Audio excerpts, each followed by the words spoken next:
सरकार किसी की भी हो, चाहे वो सेंटर में हो, चाहे प्रदेश में हो, लेकिन दलितों के ऊपर, शूद्रों के ऊपर लगातार एट्रोसिटी बढ़ती जा रही है। क्या कहना चाहेंगे? क्योंकि हम लोग ना सरकारें बदलते हैं, सरकारों का चरित्र नहीं देखते।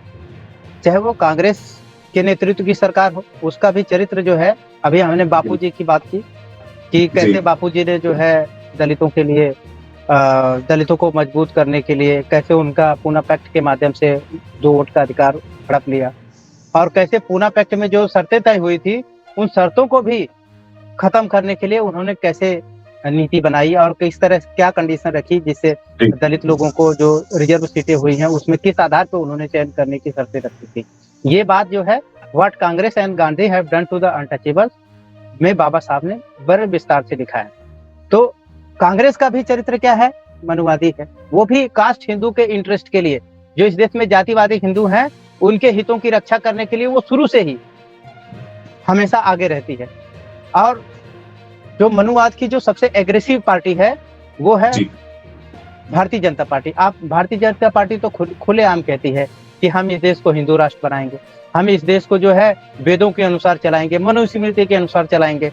तो वेदों में, मनुस्मृति में शूद्रों के लिए क्या उपाय है, क्या उनके लिए समाधान है, क्या उनके हक हकूक की बात की गई है। तो ये बात वो केवल करते नहीं है, ये आरएसएस के माध्यम से, चाहे वो कांग्रेस का हो, चाहे कम्युनिस्ट हो, चाहे बीजेपी का आदमी हो, ये नीतियां एक ही जगह तैयार होती हैं, लागू करने के लिए तीनों लोग अलग अलग हैं। तो हम क्या जी, है कि कांग्रेस और बीजेपी में अंतर देखते हैं, इसलिए हम जी, सरकारें बदलते हैं, सरकारों का हम चरित्र नहीं बदल पाते। और जी, सरकारें का अगर चरित्र नहीं बदलता है तो सरकारें किसी की भी हो, सरकार बदलती नजर जरूर आती है, लेकिन सरकारों का चूंकि चरित्र एक है, इसलिए जो काम, जो एट्रोसिटी बीजेपी की सरकार करती है, वही एट्रोसिटी जो है वो कांग्रेस की सरकार भी करती है।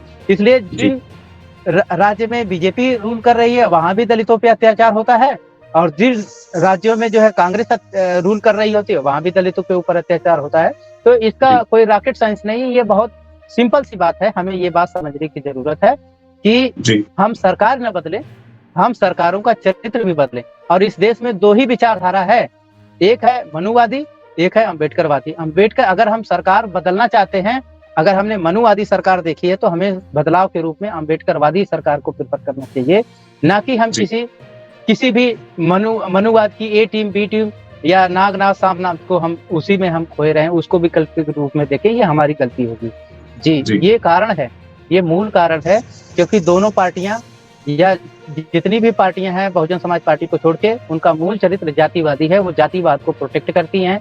क्यों प्रोटेक्ट करती हैं? क्योंकि वो जातिवाद की बेनिफिशरीज हैं, जातिवाद के कारण उनको फायदा मिलता है, जातिवाद के कारण जो है समाज में उनको क्या है, सम्मान मिलता है।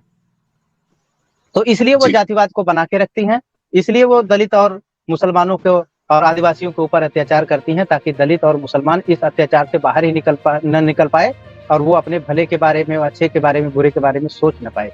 तो ये जी, उनका जो है एजेंडा है, जिसको वो अपनी सरकारों में लागू करते हैं। इसीलिए जी। दलितों के ऊपर हर तरीके का उनका हक हकूक लूटा जाता है, उनके ऊपर अत्याचार किया जाता है, यही कारण है। जी।